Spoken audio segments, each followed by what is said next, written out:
गर्मी में आंगन में ही खाने, सोने और टीवी देखने वाला ससुराल। सुबह सूरज की पहली किरण के साथ रामलाल का पूरा परिवार आंगन में अपनी नींद खोलता है। पार्वती और रागिनी एक तरफ पल्लू संभालते हुए उठते हैं, वहीं रामलाल, शारदा, सुरेश और नागेश भी उठकर बैठ जाते हैं। भाई कल रात आंगन में टीवी देखते देखते कब नींद आ गई पता ही नहीं चला। हाँ दादाजी, कल रात को पिक्चर तो बड़ी अच्छी थी। आप लोग उठिए, हम बिस्तर हटाकर खाना बनाना शुरू कर देते हैं। रामलाल का पूरा परिवार उठकर घर के बीच बने आंगन से बाहर निकलता है। पार्वती और रागिनी आंगन की साफ सफाई करके नहाकर तैयार होती हैं।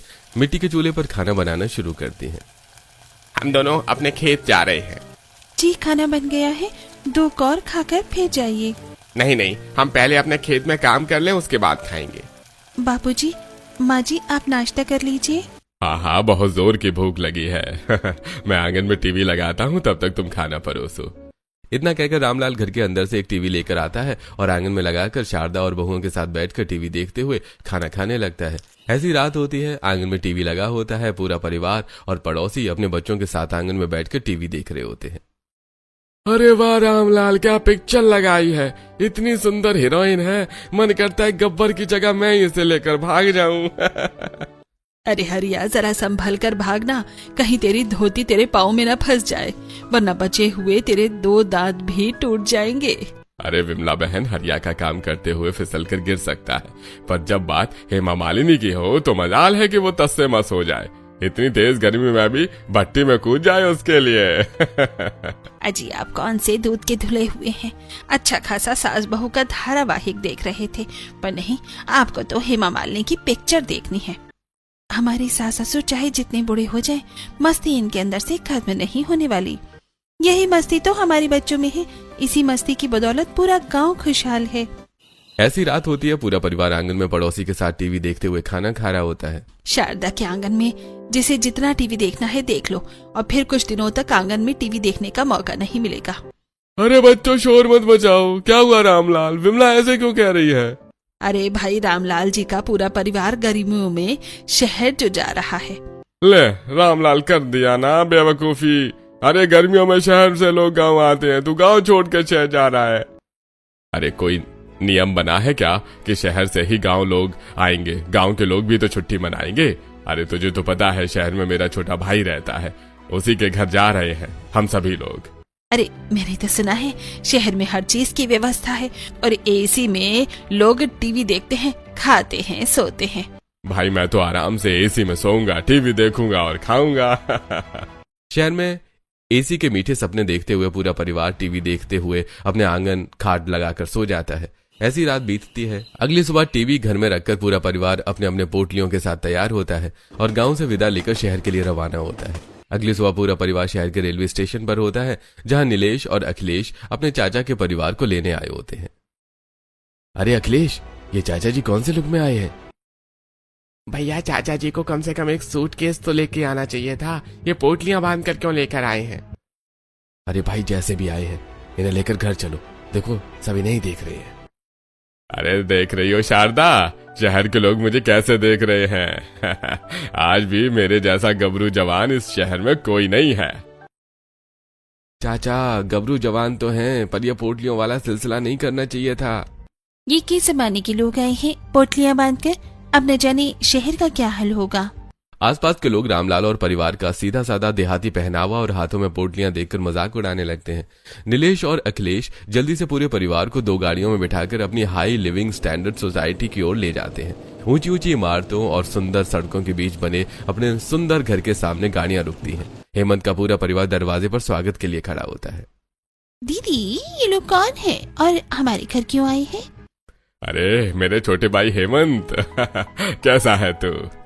बड़े भैया मैं ठीक हूँ, आप बताइए, आने में कोई दिक्कत तो नहीं हुई? ये हमारे चाचा ससुर का परिवार है, इनके पास कोई सूटकेस नहीं था क्या? पोटलियां बांध कर लेकर आए हैं। अब लगे कि मेरी क्लास जेठानी जी की नजर बहुओं के कपड़ों पर पड़ गई है।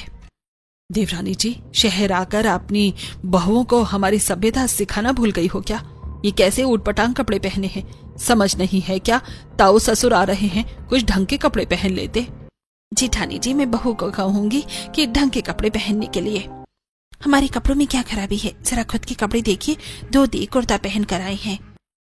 जेठानी जी, बाकी बातें हम घर में बैठकर करेंगे, बाहर बहुत गर्मी है, तेज धूप है, आइए अंदर चलते हैं। देवरानी जी, लगता है आप भी शहर आकर गाँव की परंपरा भूल गई हैं। ये कौन तरीका होता है बाहर आकर लोगों का स्वागत करने का?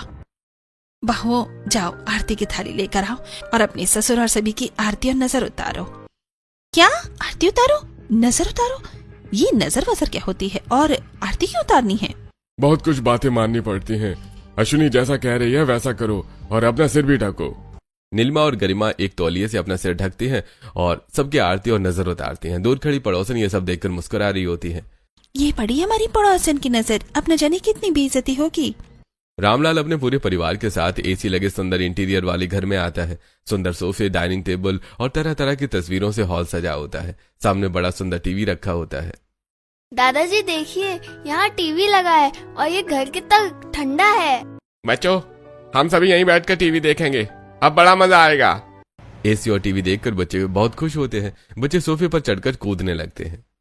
माँ, कितना मजा आ रहा है, ये सोफा कितना मुलायम है, बहुत मजा आ रहा है। हाँ हाँ माँ, ये बहुत अच्छा है, तुम भी आओ, हम सब साथ में कूदेंगे। कैसे बच्चे हैं, कोई मैनर्स ही नहीं है।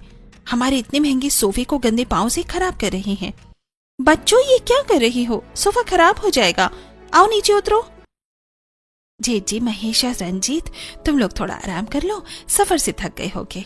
भाई हम तो यहीं सो जाएंगे, यहाँ कितनी ठंडक है और टीवी भी लगा हुआ है। अरे नहीं, यहाँ नहीं सोना है, आप लोगों के लिए कमरे हैं, आप कमरे में जाकर सोइए, ये तो हॉल है। हाँ चाचा जी, चलिए कमरे में चलकर आराम करते हैं। नीलिमा और गरिमा गांव के पूरे परिवार को अलग अलग कमरों में पहुंचा देती हैं, जहां एसी और मुलायम बिस्तर देखकर बच्चे बिस्तरों पर चढ़कर कूदने लगते हैं। बच्चों, इस तरह बिस्तर पर मत कूदो, देखो आंटी गुस्सा कर रही थी, बिस्तर खराब हो जाएगा। माँ, कोई बिस्तर खराब नहीं हो रहा है, हमें तो बड़ा मजा आ रहा है। दादा, आप भी आ जाओ। हाँ, हम भी आते हैं। अरे, आपको एक अकेला कमरा मिल गया तो आपका बचपना फिर जाग गया है क्या? बच्चों की तरह क्यों बिस्तर पर कूद रहे हैं? अब तो बड़े हो जाइए।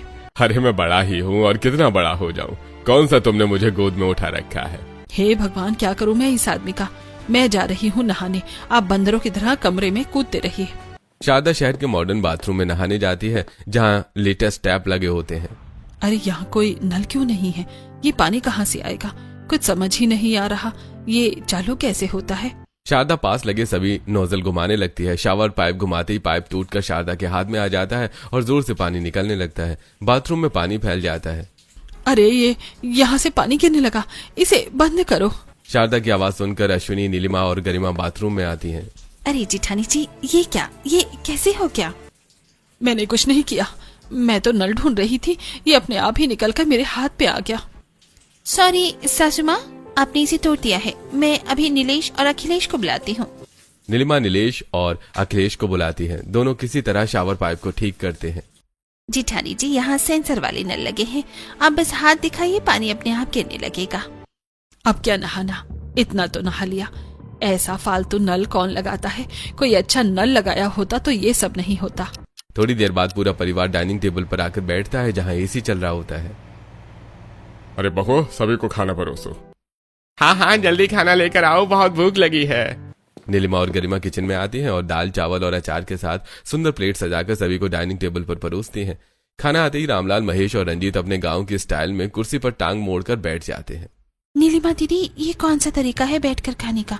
इतना अच्छा चेयर है और ये लोग टांग मोड़कर बैठ गए हैं। ये देहाती लोग हैं, ऐसे ही बैठकर खाएंगे, जैसे बैठते हैं बैठने दो। आप दोनों भी बैठ जाइए, साथ में खाना खा लीजिए। अरे नहीं, हम अपने ससुर के साथ खाना कैसे खा सकते हैं? आप लोग खा लीजिए, फिर हम खाएंगे। ये लोग कितने आउटडेटेड बातें करती हैं। आप लोग खाना शुरू कीजिए। रामलाल, महेश और रंजीत दाल चावल में रोटी के टुकड़े डालकर सब्जी मिलाकर हाथों से सानकर बड़े बड़े कौर खाने लगते हैं। बच्चे भी उसी तरह से खाने लगते हैं। ये किस तरह खा रहे हैं ये लोग, कितना गंदा लग रहा है। ये क्या तरीका हुआ खाने का? रामलाल के परिवार के खाने की तारीखे को देखकर नीलिमा और गरिमा अपने बच्चे सूरज और विक्रम और अश्विनी के साथ किचन में चली जाती है। बहू, तुम इस तरह मुंह बनाकर क्यों चली आई? बच्चों को लेकर उन्हें कितना बुरा लगा होगा। दादी, वो लोग कितने गंदे तरीके से खाना खा रहे थे, ऐसे कौन खाता है? मम्मी जी, हमने इतनी सुंदर प्लेट सजाई थी उनके लिए। हमारे घर में दोपहर के वक्त कोई दाल चावल रोटी सब्जी नहीं खाता, फिर भी हमने बनाया और उन्होंने क्या किया, सब चीजें मिलाकर जानवरों की तरह खाने लगे। तभी हेमंत किचन में आता है और बहुओं की बात सुन लेता है। बहू ये क्या कह रही हो तुम?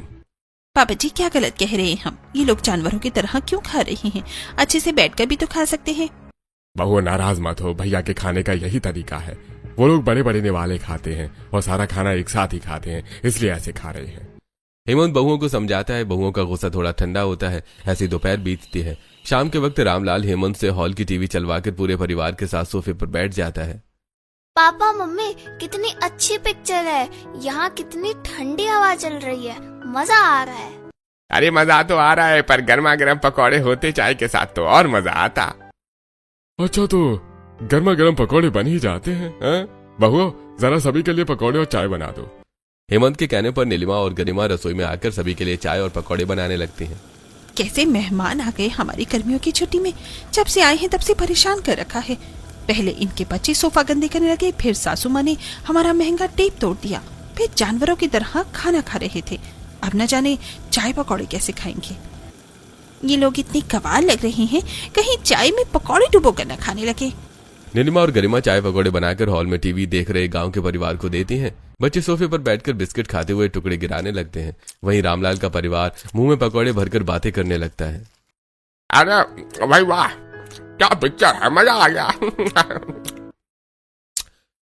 अरे हाँ, ये मेरा फेवरेट है। बहुत अच्छा पिक्चर बनाता है ये हीरो। अरे भैया ये कौन हीरो है?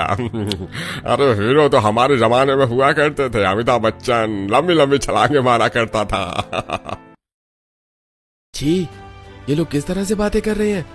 ऐसे कौन मुंह में खाना भरकर बात करता है? कितना गंदा लग रहा है। अरे गरिमा, विक्रम और सूरज को यहाँ से लेकर जाओ। न जाने क्या सीखेंगे इन लोगों से, कहीं ये भी खाते वक्त ऐसे ही बात न करने लगे।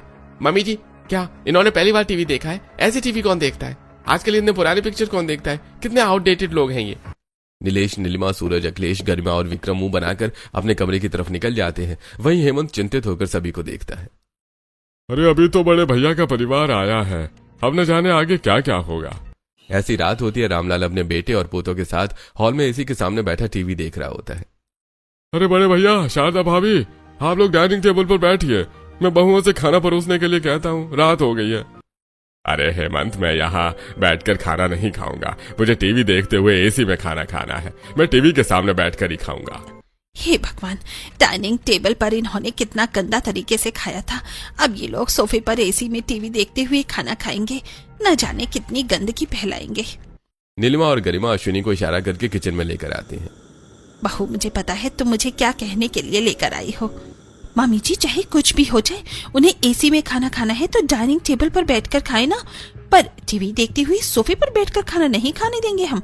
पूरा सोफा गंदा कर देंगे ये। मम्मी जी, आपने देखा था ना, शाम को जब वो पकौड़े खा रहे थे तब उन्होंने सोफे का क्या हाल किया था। हमें वैक्यूम क्लीनर से सोफा साफ करना पड़ा। अगर इन्होंने खाना खाया तो हमें सोफा फेंकना पड़ेगा।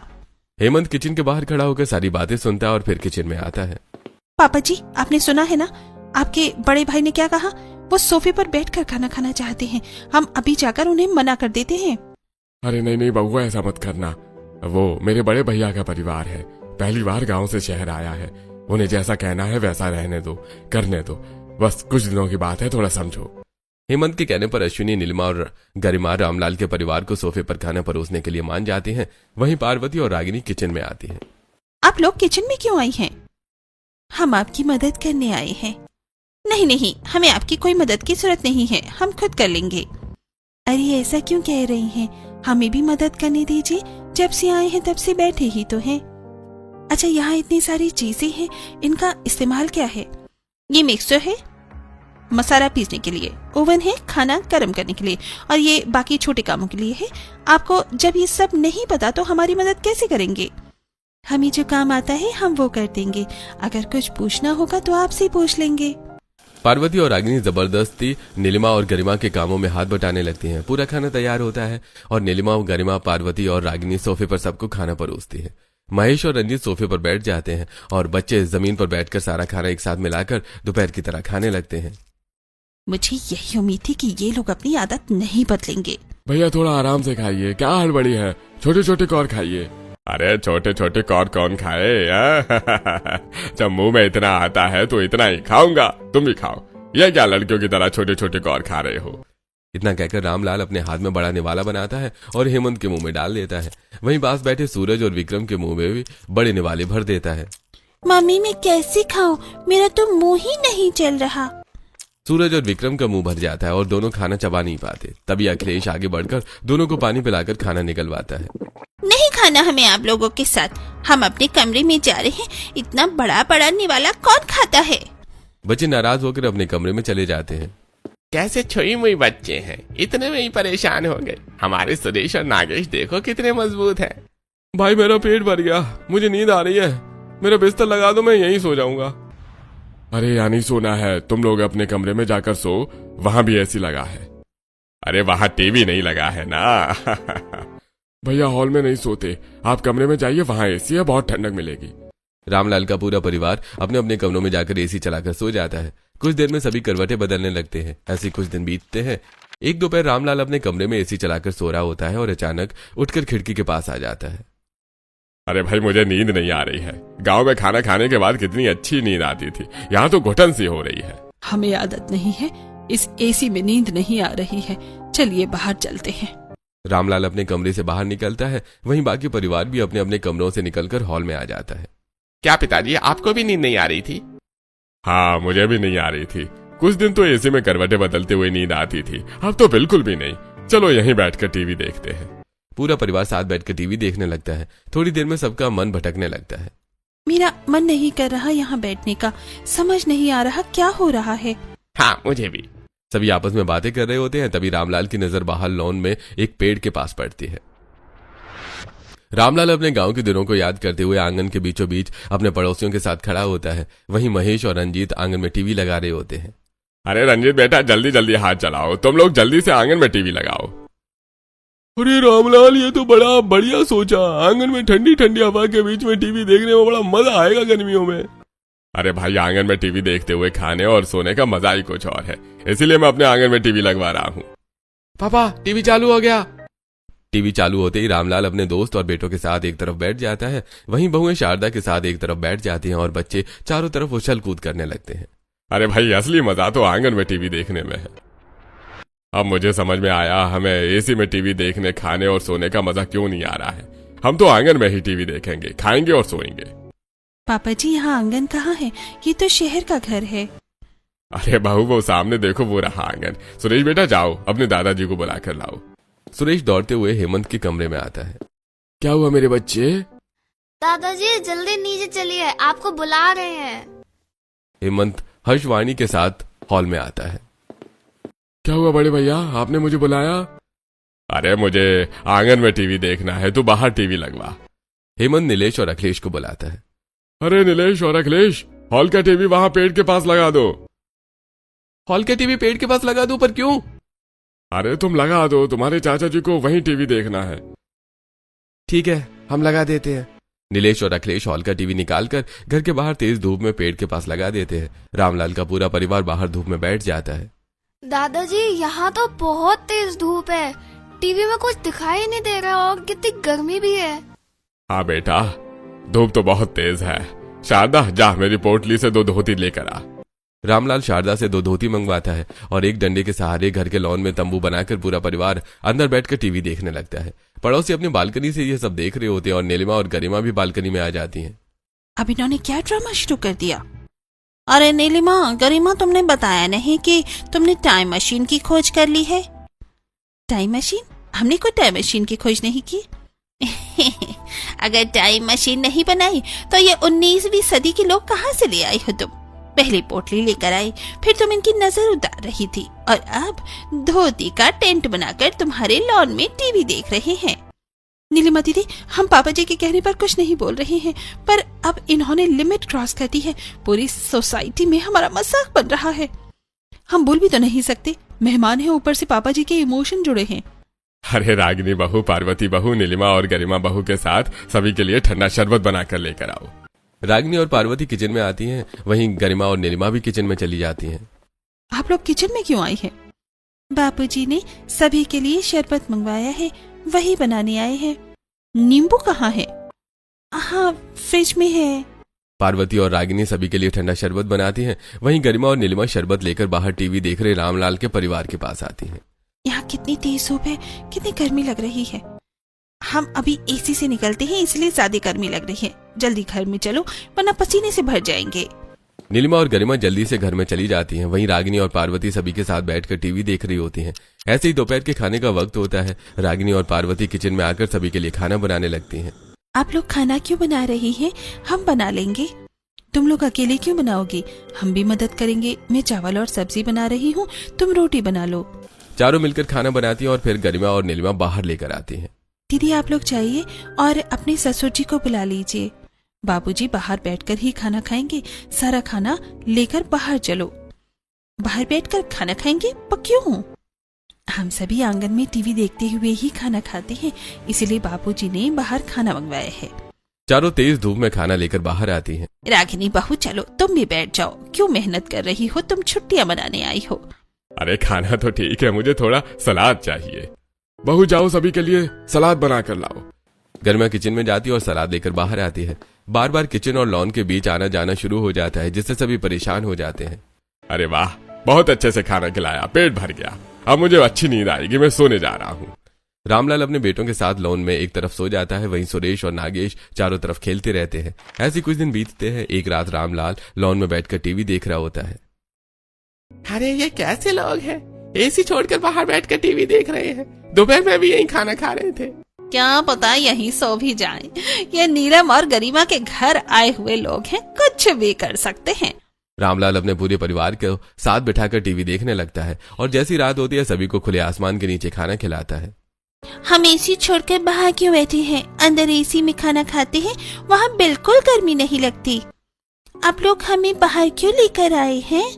बच्चों, आंगन में बैठकर खाना खाने का मजा घर के अंदर नहीं है, यहाँ सभी साथ बैठकर खाते हैं। ऐसी रात होती है। रामलाल का परिवार नीलिमा और गरिमा से आंगन में बिस्तर लगवाकर टीवी देखते हुए सो जाता है। ऐसे कुछ दिन बीतते हैं। एक दिन चारों बहुएं सब्जी मंडी आई होती हैं। भैया, ये आलू कितने के दिए? 40 रुपए किलो आलू। क्या 40 रुपए किलो? उल्लू बना रही हो क्या? हमें पता है 30 रुपए किलो दाम है, 40 क्यों लगा रहे हो? आप लोग सब्जी वाले से बार्गेनिंग क्यों कर रहे हैं? हम बार्गेनिंग नहीं करते, जितना कह रहा है उतना दे दीजिए। अरे क्यों? वो ज्यादा पैसे मांग रहा है। पूरा परिवार गवारू जैसी हरकत करता है और यहाँ आकर हमारी बेइज्जती करवा रहे हैं। जितना कहते हैं उतने में सब्जियां ले लीजिए। आई बड़ी अमीर, खुद को तो ज्ञान ही नहीं है। शादीशुदा गृहिणी सही दाम में सब्जी ले रही है तो मना कर रही है। भैया, सही दाम में सब्जी देनी है तो दो, वरना हम कहीं और से ले लेंगे। अरे नहीं नहीं, ये ले लीजिए, 30 रुपए किलो ले लीजिए। सब्जी वाला आलू 30 रुपए किलो दे देता है। नीलिमा और गरिमा हैरान रह जाती हैं। ऐसे कुछ दिन बीतते हैं। एक सुबह रामलाल आंगन में छत से पाइप खींचकर चारों बच्चों के साथ नहा रहा होता है। कैसी बेशरम हरकत है, इतनी छोटी पैंट पहनकर सबके सामने बच्चों के साथ नहा रहा है। पापा जी, इन्हें रोकिए, ये क्या बेशर्मी कर रही हैं? पूरा लॉन कीचड़ से भर दिया है। हेमंत तुरंत रामलाल के पास टॉवल लेकर आता है और उसे लपेट कर अंदर खींच कर ले जाता है। अरे क्या हुआ हेमंत, मैं तो अच्छे से नहा रहा था। भैया, ये सब क्या कर रहे थे? शहर में ऐसा नहीं करते, सब देख रहे थे, लोग बुरा मान रहे थे। अरे गलती हो गई भाई, हमें नहीं पता था। गांव में तो ऐसे ही नहाते हैं। ऐसे कुछ दिन बीतते हैं। रामलाल का परिवार आंगन में टीवी, खाना और सोने के आदी हो जाता है। तभी एक दिन, हम लोग इतने दिन से शहर में आए हुए हैं, हमें कहीं घुमाने ही नहीं ले गए। बच्चे, कल तुम्हें अच्छी जगह घुमाने ले जाएंगे। अगले दिन पूरा परिवार स्विमिंग पूल पहुंचता है और पानी में मस्ती कर रहा होता है। अरे आंगन में नहाना बेशर्मी थी और यहाँ सब साथ नहा रहे हैं। अरे छोड़ो, मैं भी नहा लेता हूँ। रामलाल साबुन लगाकर चारों बच्चों के साथ स्विमिंग पूल में कूद जाता है। पानी झाग से भर जाता है और लोग बाहर निकलने लगते हैं। अरे तुम लोग गवार हो क्या? स्विमिंग पूल में साबुन लगाकर कूद गए, सारा पानी खराब कर दिया। निकलो बाहर। किसके साथ आए हैं ये सब लोग? आप लोगों को बिल्कुल अकल नहीं है ना? गांव के लोगों को लेकर आ जाते हैं। रामलाल शर्मिंदा होकर परिवार के साथ घर लौट आता है। जहाँ भी जाते हैं हमारी बेइज्जती करवा देते हैं। दिमाग नहीं है क्या? हर जगह अजीब हरकतें। अरे बस करो बहू, भैया से गलती हो गई। जब से आए हैं तब से बस गलती ही कर रहे हैं। नीलिमा और गरिमा गुस्से में अपने कमरे में चली जाती हैं। बड़े भैया, मेरी बहू की बात का बुरा मत मानना, वो बस थोड़ी गुस्से में है, वो आपकी बेइज्जती नहीं करना चाहती थी। रामलाल हल्के मन से सामने बैठा होता है और शांत भाव से जवाब देता है। अरे छोटे भाई, मैं समझ सकता हूँ, हमारी वजह से उनकी बदनामी हुई है, बुरा तो उन्हें लगेगा ही। कोई बात नहीं, मुझे उनकी बातों का कोई बुरा नहीं लगा। शारदा मुस्कुराते हुए और थोड़े विनम्र भाव से बीच में बोलती है। बहू को थोड़ा समझाइएगा, हमसे गलती हो गई, हम गांव के लोग हैं, शहर के बारे में ज्यादा पता नहीं है। ये सारी बातें गरिमा और नीलिमा कमरे के बाहर खड़ी होकर सुन रही होती हैं। कुछ दिन बीत जाते हैं और शनिवार को दोपहर आंगन में सभी लोग साथ बैठकर खाना खा रहे होते हैं। हेमंत अपने पूरे परिवार और चारों बच्चों के साथ आंगन में बैठकर भोजन कर रहा होता है। माहौल हल्का और सामान्य होता है। पापा, हमारे ऑफिस की एक पार्टी है, वहां हम सभी के साथ पूरे परिवार को बुलाया गया है। अरे ये तो बहुत अच्छी बात है, भैया भी हमारे साथ चलेंगे। अरे नहीं नहीं हेमंत, तुम लोग चले जाओ, हम वहां जाएंगे तो बड़े बड़े शहर के लोग होंगे, हमसे कोई गलती हो गई तो बहू की बदनामी हो जाएगी। अरे भैया, आपने तो बहू की बात को गांठ बांध ली है, हमने कहा ना, भूल गई उस बात को। देवर जी, आपके भैया उस बात को भूल चुके हैं। भैया, आपको अपने परिवार के साथ चलना ही पड़ेगा, वरना हम भी नहीं जाएंगे। आप बस शहर के कपड़े ले लीजिए। अच्छा अच्छा ठीक है, हम जाएंगे। रात होती है। रामलाल अपने परिवार के साथ आंगन में टेलीविजन देखते हुए सो जाते हैं।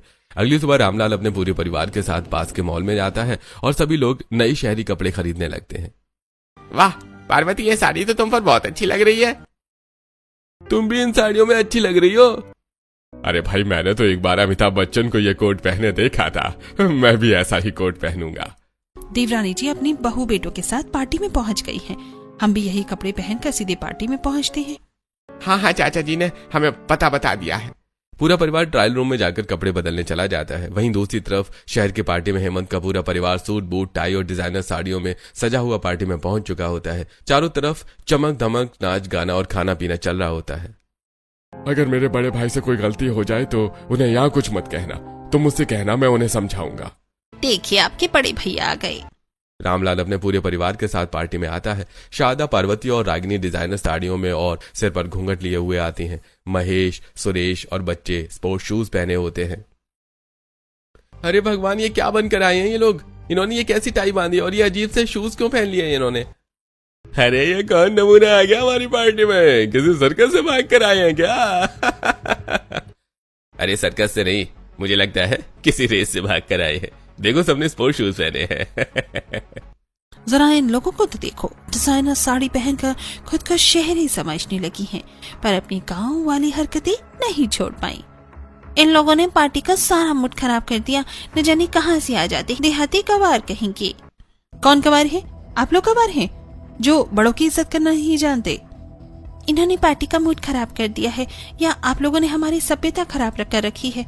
औरतों के सिर पर घूंघट उसकी लाज की निशानी होती है, न कि कोई गवारपन। गवार आप लोग हैं। पापा जी, हमें नहीं रहना ऐसी पार्टी में, चलिए घर। नीलिमा और गरिमा अपने पूरे परिवार के साथ घर चली आती है। बहू, मुझे माफ कर दो, हमने फिर तुम्हारी बेइज्जती करवा दी, हम कल ही गांव चले जाएंगे। इतना कहकर रामलाल अपने पूरे परिवार के साथ कमरे की तरफ जाने लगता है। चाचा जी, कहाँ जा रहे हैं आप? बहू, कमरे में जा रहा हूँ, आज रात यहीं रुकेंगे। कोई कहीं नहीं जाएगा। और कमरे में क्यों सोना है? आप लोग तो आंगन में टीवी देखते हुए सोते हैं ना। रागिनी दीदी, पार्वती दीदी, चलिए हमारा हाथ बटाइए, हमें आंगन में बिस्तर लगाना है। बहू, ये क्या कह रही हो तुम? जब तक छुट्टियां खत्म नहीं हो जाती तब तक आप लोग कहीं नहीं जाएंगे। हमने आज तक आप लोगों को जितना भी बुरा भला कहा है उसके लिए हमें माफ कर दीजिए। गलती आपकी नहीं थी। गांव से शहर आप लोग आए थे, हमें आपको सिखाना और समझाना चाहिए था कि बेइज्जती नहीं करनी चाहिए। आप लोगों के एसी छोड़ने, आंगन में टीवी देखने, खाने पीने सोने के साथ रहने से हमारे बच्चों में काफी बदलाव आया है। बहू, बदलाव? कैसा बदलाव? पापा जी, पहले सभी आंगन में चलिए, फिर हम बात करते हैं। पूरा परिवार आंगन में आता है और चारों बहुएं मिलकर बिस्तर लगाते हैं और सभी एक साथ बैठकर टीवी देखने लगते हैं। तभी चारों बच्चे टीवी में चल रहे एक्शन की नकल करने लगते हैं। देख, मैं इस हीरो की तरह लात मार सकता हूँ। मैं भी इस तरह कर सकता हूँ। मैं तो इसकी तरह गुलाटी भी मार सकता हूँ। अरे मेरे ही पोते हैं जो दिन भर अपने कमरे में बैठे रहते थे, गेम खेलते थे। कल रात हमने अपने बच्चों को देखा, वो अपने कमरे को छोड़कर बाहर आंगन में आपसे कहानियां सुन रहे थे। मेरे बच्चे बगीचे में खेल रहे थे। हमें याद नहीं था कि हमने इन्हें आखिरी बार कब ऐसे दौड़ते हुए देखा था। पूरा परिवार भावुक हो जाता है, सभी की आंखें भर आती हैं। तभी पड़ोस के बच्चे आकर रामलाल से कहानी सुनाने की जिद करने लगते हैं और रामलाल एसी छोड़कर आंगन में लेटकर कहानी सुनाने लगता है। बच्चों, आज मैं तुम्हें गांव की कहानी सुनाता हूँ। जहां रात में जब हम अपने आंगन में सोते थे तब आसमान पूरा तारों से भरा होता था। शहर की तरह प्रदूषण नहीं होता था।